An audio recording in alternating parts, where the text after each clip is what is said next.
नमस्कार दोस्तों, चलिए बात करते हैं ग्रेनारो का जो दो ट्रांसमीटर एक रिसीवर, इसका अनबॉक्सिंग इस वीडियो पर हम देखेंगे। लास्ट में अभी उसका जो मैंने यूज किया हूं उसके बारे में बताता हूं।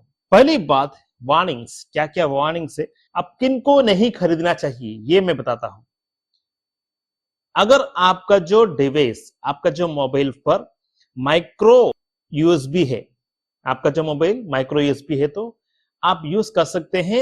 अगर आपका ओटीजी कनेक्टर 4.2 वोल्ट का है तो, अगर 3.8 वोल्ट का है तो मत खरीदिएगा।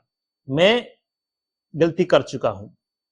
मेरा जो mobile Asus Zenfone Max Pro M1 था, एक उसमें माइक्रो यूएसबी है मगर वो 3 वोल्ट ही डिलीवर करता है। मतलब उसका जो कितना भी मैंने कोशिश किया नहीं वर्क हो रहा है।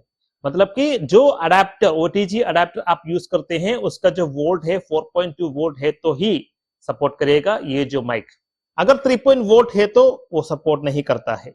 दूसरा पॉइंट है, जब आप अपना जो रिसीवर है आप अपने मोबाइल पर लगाते हैं, चाहे आप लगाते हैं जो टाइप सी पोर्ट से लगाते हैं या अपना जो 3.5 जैक से लगाते हैं, तो किसी भी तरह से आप लगाते समय ओटीजी सेटिंग्स आपको मोबाइल पर एनेबल होना चाहिए। सिर्फ आपको क्या करना चाहिए, सेटिंग्स पे जाके सर्च करें ओटीजी, यहां पर आपको मिलता है तो ओटीजी मिलता है तो उसे एनेबल कर दीजिए। नहीं तो आपको क्या करना चाहिए, यूएसबी टैथरिंग ये जो ऑप्शन एनेबल कर दीजिए, ये भी एक ऑप्शन है।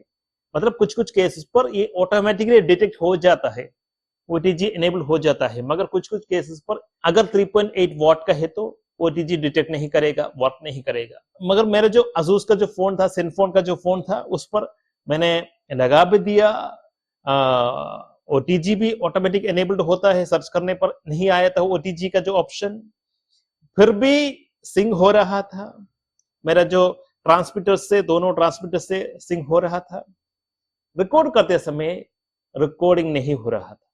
ये मेरा पुराना एक फोन है, उसके बारे में बता रहा हूं। जब मैंने गया था मेरे शॉप में, जो रिपेयरिंग शॉप होता है, उन्होंने जो नया फोन है उस पर लगाकर दिखाया, तब आसानी से बिल्कुल अच्छी तरह से वर्क कर रहा था।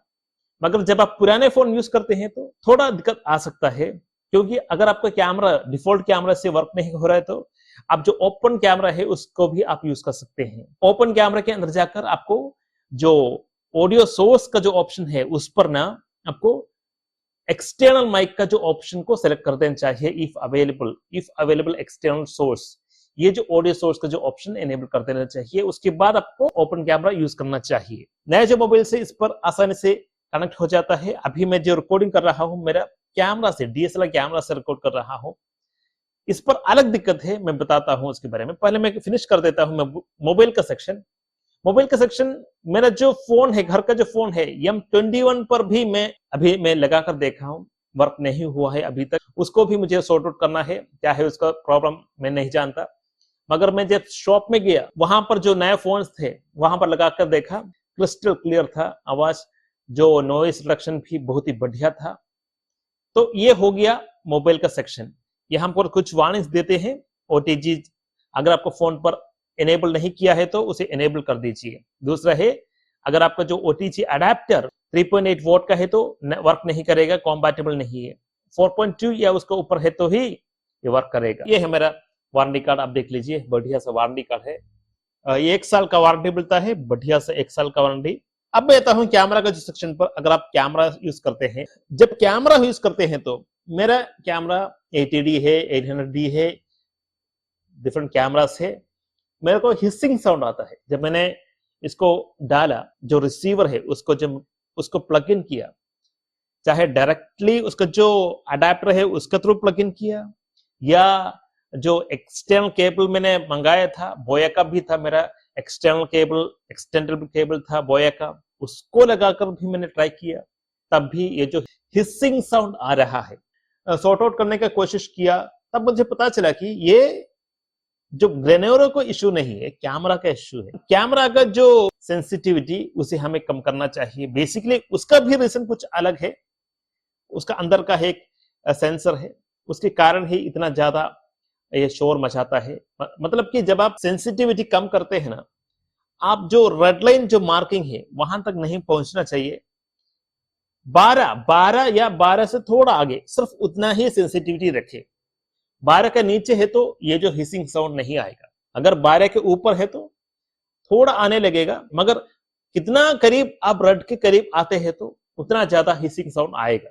अब जब आप 12 या उसके नीचे आते हैं तो साउंड थोड़ा आपका जो माइक से कम दिखेगा। बाद में आप अपना जो सॉफ्टवेयर है, एडिटिंग सॉफ्टवेयर है, उस पर डालकर बूस्ट कर दीजिए, आप अपने साउंड को बूस्ट कर दीजिए, सॉर्ट आउट। तो hissing sound camera, DSLR camera का एक इश्यू हो सकता है, कुछ कुछ कैमरा पर इस तरह से नहीं होता, मगर मेरा कैमरा कैनन है 80D 800D, इस पर आ रहा है। मैंने क्या किया, सेंसिटिविटी को कम कर दिया, 12 से कम कर दिया। ये जो इश्यू मुझे कुछ और जब मैंने यूज किया तब भी मुझे ये जो हिसिंग साउंड इस कैमरा पर मिला था। अगर कोई भी इस तरह से हिसिंग साउंड फेस कर रहा है आप अपना माइक को लेकर, तो सेंसिटिविटी कम कर दीजिए। बाद में आप अपना सॉफ्टवेयर से बूस्ट कर सकते हैं, या बाद में आप प्रीएम्प्स यूज करके मैन्युअली आप अपने हार्डवेयर प्रीएम्प्स मंगाकर उसको साउंड बूस्ट कर सकते हैं, ताकि जो सेंसिटिविटी कम होकर जो साउंड आ रहा है उसको आप बूस्ट कर सकते हैं। प्रीएम्प्स Amazon पर मिल जाएगा, सिर्फ आप यूज कर दीजिए, आराम से बढ़िया क्वालिटी का साउंड मिल जाता है। अब मैं यहाँ पर नॉइस रिडक्शन एनेबल्ड है, अब मैं इसे डिसेबल करता हूं, उसके बाद आप देखिए उसका साउंड कैसा है। ये दिख रहा है, ये जो नीचे का जो लाइट है ये नॉइस रिडक्शन का लाइट है। अब वो जो लाइट नहीं है ना, नहीं है, अब ऊपर का पावर लाइट ही है। अब आप सुनिए नॉइस कितना है यहां पर, आप नॉइस फील कर पा रहे क्या? देखिए फैन का साउंड आपको सुन रहा होगा। तो इस तरह से नॉइस यहां पर है जब मैं नॉइस रिडक्शन ऑफ करता हूं तो।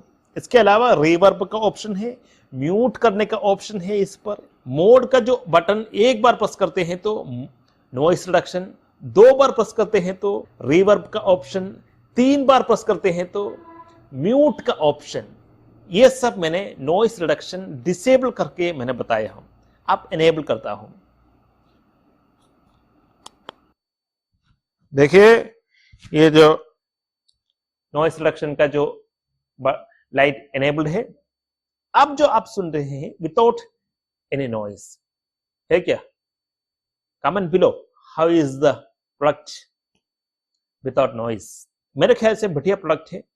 और मैं बताना चाहता हूं कुछ और इंफॉर्मेशन जो मैंने उसके साथ कैमरा कनेक्ट करने के लिए जो अडेप्टर आपको दिया जाता है इस कैमरा के अंदर, बढ़िया तरीके से प्रेस करना चाहिए, तब जाकर ही उसके अंदर जाएगा। ये ध्यान में रखिए, अगर आप प्रेस नहीं करेंगे तो पूरा अंदर नहीं जाएगा। मेरे को ये जो प्रोडक्ट मिला 1899 रुपीज को, मेरा पूरा का पूरा डिस्काउंट, अमेज़न का जो ऑफर, अमेज़न पे का जो ऑप्शन, सब मिला के मुझे 1899 रुपीज को मुझे मिला है। आपको ये जो प्रोडक्ट बिलो 2000 तो मिल ही जाएगा। वैसे मैं कुछ और बताना चाहता हूं, आईफोन के लिए कनेक्टर है, टाइप सी के लिए कनेक्टर है, और इसके साथ साथ डीएसएलआर के लिए जो 3.5 mm जैक के लिए भी कनेक्टर है। तो हर एक का ऑप्शन यहां पर दिया गया है। तो दोस्तों जब भी आप ये जो प्रोडक्ट खरीदने के बाद ये जो वारंटी कार्ड को स्कैन करके खरीदने के 30 डेज के अंदर, 30 दिन के अंदर एक्टिवेट कर दीजिए वारंटी कार्ड को, वरना आपको वारंटी नहीं मिलेगा। बैटरी लाइफ भी बढ़िया है, मैंने ज्यादा से ज्यादा यूज किया हूं इसे, बैटरी लाइफ भी बढ़िया है। तो दोस्तों अगर आपको कोई भी डाउट है तो कमेंट्स पे लिखिए, आगे इसके आगे या नेक्स्ट वीडियो पर आप इसका अनबॉक्सिंग देख सकते हैं। तो दोस्तों इस वीडियो में इतना ही, धन्यवाद दोस्तों।